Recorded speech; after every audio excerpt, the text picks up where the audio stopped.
Hi, I'm Kathy, and this is Sweet Meadow Knits Focus on Color Work, our Saturday Zoom sessions. And today, Jo Ellen is with me. Last week, I did not record, and the reason why was I was on my phone and I couldn't figure out how to do it. We were up in Wyoming picking up some Rambouillet fleece. But in the next couple of weeks, I'll be going back up to Wyoming to get Targhee fleeces, about 500 pounds of Targhee, to begin my own yarn line. And Joellen was there last week on live, and she got to see the whole thing. And you were going to say about the guy that was talking about it, The Whit. His name's guy, go ahead. well, Pardon his me. name's Whit Stewart, and he's the head of the Wyoming Wool Initiative. For anybody who's Right, interested. Yeah. right. Well, oh, neat. Something that I noticed when you're chatting with him is he was saying how that they make sure that the feed that they give to the ones that they're going to be shearing, even starting at baby lamb level, is really strong in the things that they need to produce their wool.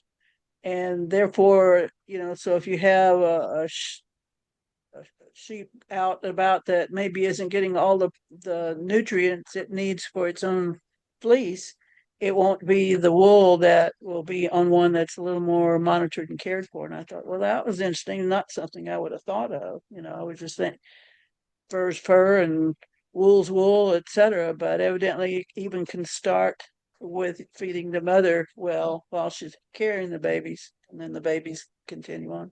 Yeah, I think so too. I mean, it's just like people, right? Yeah, You feed, absolutely. you Yeah, feed the mother well. bones, good hair, etc. Yeah, Exactly, exactly. and then a lot of it is who were your parents, etc. Well, yeah. So that has a lot to do with it too. Yeah.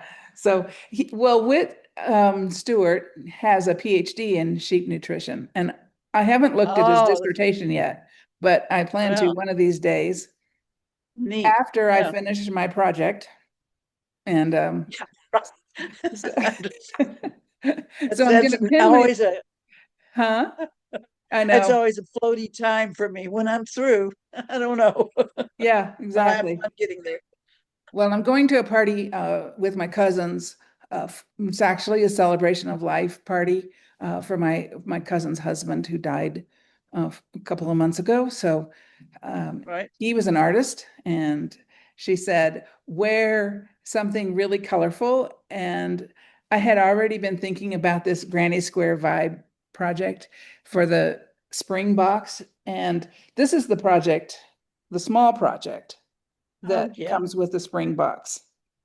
And there are 8 different colors. And I showed them a couple weeks ago. But now Oh, fabulous. I've got I've got 3 squares over there drying, and I should pin myself. Hold on a second here. Pin. Okay, there we go. And these are some of the other squares that are going into my Granny Square vibe sweater.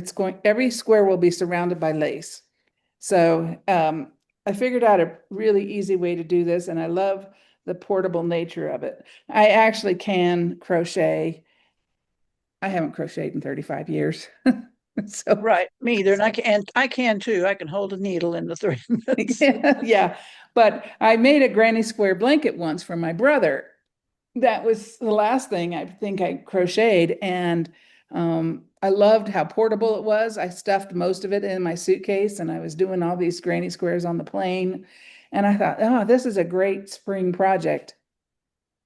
And I believe you won't need much extra yarn except for, I mean, it depends on, I'm planning it out so that I use up the 8 colors in the box, but you Right. will need extra white. Yes. And that them will, together. I'll have a link to that in the, on your project pattern for getting extra Right. yarn for I don't know if you supply. know where each square is going to go yet or not, but I know when my mother was doing granny squares and the border, like she's got one with the border already prepared, and then she's got the next one almost in the last row. She crocheted into this one's border so that they were together already. So you didn't have pieces and then put them together. That's sort of what I'm doing, but I thought I'd wait till I have all 15 squares and then just lay them out because you'll have Mhm. Yeah. two squares going down the front and three in the back. And then you'll have lace, under the arms because you Yeah. don't need Yeah. squares there. And then it's just a drop shoulder. So you'll have more lace here to drop the shoulder. And Right. then you'll have lace sleeves, 3/4 sleeves. Yeah. Um, It's gonna be real cute. It's real pretty, and all your little things that are squares that you've gotten done are all attractive. They're all different designs in there, aren't they? Yeah, I have 8 done so far, but there's one that a friend of ours did in a sweater. That was just, I loved how it was very modern and it was changing from one color to the other, like in little Yes. droplets. You remember that? Yes. Yes. And so I'm going to incorporate that. She sent me the little graph for it, and I haven't done that Yeah. one yet. Yeah. But all of them will be different colors. So I might use the same design twice, but use different colors because you'll have 15 squares in all for every size. There's 9 sizes. Basically, it's the lace changing width that matters. Mm-hmm. Yep. Yep. Except the extra small. We've got all of the patterns are like this, and they've got little borders around, Uh-huh. like that and that one. Right. But the extra small won't have those borders because there's no way I could work out the numbers for that. Yeah. Yeah.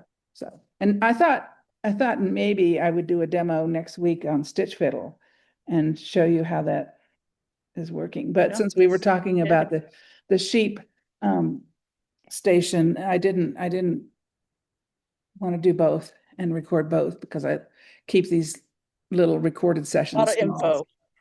Yeah, a lot of A lot of info. info. So next week I'll go over, I'll share my screen and go over how I use Stitch Fiddle. It's a really slick program and it's really improved in the Yeah. last few years too. Well, I'll be glad to see it because I do not do that and I don't know a thing about it. So that'll be Well, really interesting. yeah, I don't know how many people are interested in designing their own color work, but it's really fun.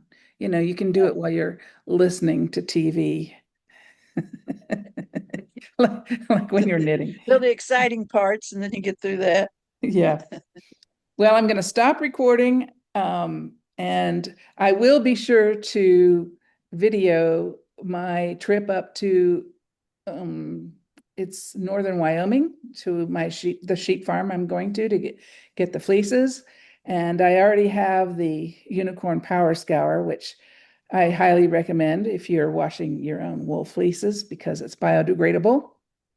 And here, where we haven't Okay. had any water practically, Yeah. it'll be useful. I can use all of the water to water the plants. Well, So no neat. That is waste. good because I don't think I even thought of that one way or the other, and have no idea with what I'll be using if it is uh, biodegrad or okay for plant life or not.